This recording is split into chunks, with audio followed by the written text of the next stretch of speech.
Good afternoon.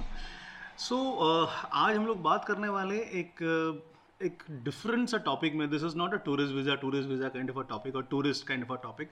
This is called something which Canada has now started. It's called Canada startup visa.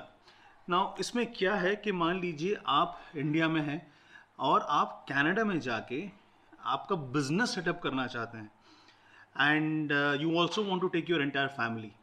So Canada क्या बोलेगा कि आप आपका business proposal दीजिए।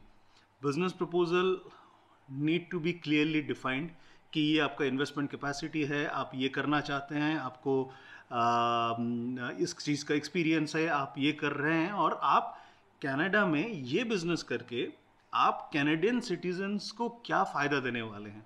सो there will be kind of an arbitrator in between जो process आपको help करेगा। There will be a legal guy also and they will help you a file that entire proposition कि ये आप करना चाहते हो तो कैसे कर सकते हो।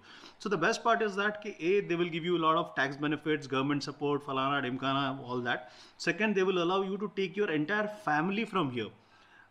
What I was getting to understand is that ये करीबन 3 से 6 महीने लगते हैं इसको आपको अप्रूवल से एप्लीकेशन से अप्रूवल तक आने के लिए, और 1 से 2 महीना लगते हैं आपको परमानेंट रेसिडेंसी भी मिलने के लिए, provided you get approved. Now what it works and where it doesn't work is that कि अगर आपका काम आप बोलेंगे मैं जाके कोई दुकान खोलूंगा या फिर रेस्टोरेंट खोलूंगा या फिर किसी का शोरूम लगा लूंगा, तो कैनेडियन गवर्नमेंट बोलेगा भाई ये इसमें तो कोई दम है नहीं, ये तो हर कोई कर लेगा, इसमें कोई अलग स्किल भी नहीं लग रहा है, तो इसमें क्या करोगे आप, इट्स नॉट रिक्वायर्ड। सो आपका प्रपोजल शायद तब रिजेक्ट हो जाएगा।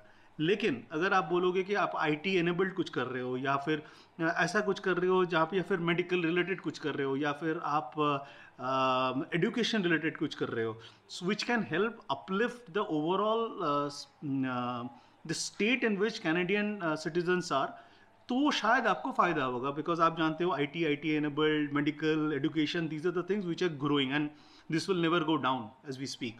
नाउ वो अगर आपका बिजनेस है तो this will become exceedingly handy. अब average what I was getting to hear is, और what I was reading along is that कि आपको खर्चा और इन्वेस्टमेंट दिखाना पड़ेगा between 10 to 15,000 Canadian dollars to begin with and then higher. They will also allow you to go and work there part time, ताकि जब तक अपना बिजनेस सेट ना हो आप कुछ कम काम कर सकते हो, तो वो एक फ़ायदा होगा।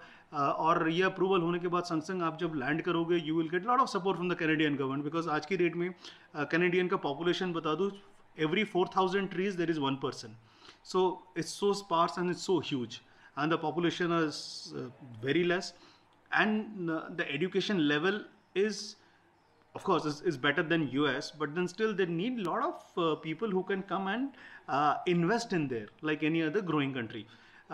सो या अगर आपको कनाडा को आत्मनिर्भर करना है तो this is something that you can look eight.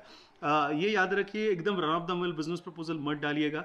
I will try to put, मैं प्रॉमिस नहीं कर रहा हूँ, I try to put in the community post, ये डिस्क्रिप्शन में शायद ना हो, कम्युनिटी पोस्ट में मैं डालने की कोशिश करूंगा कि who which are the agencies who can help you, but then I am sure you can go and talk to the regular visa agencies like you know Thomas Cooks and SOTCs and Akbar travels of the world. एक बार बात करके देख लो, in case they can help you connect with somebody relevant SPOCs. But मैं अलग से शायद इसके लिए और एक स्टेप बाय स्टेप का डेडिकेटेड वीडियो बनाऊंगा, बट देन आई थॉट कि this is a good thing which can help you get a Canadian visa leading to permanent residency, and not just for you, for your entire family.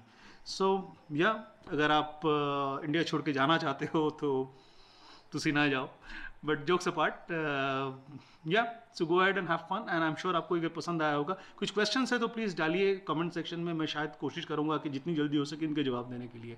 And हमारे बाकी Shillong series अभी चालू है, so please go and see them also, I am sure you are going to like them. Stay safe and take care.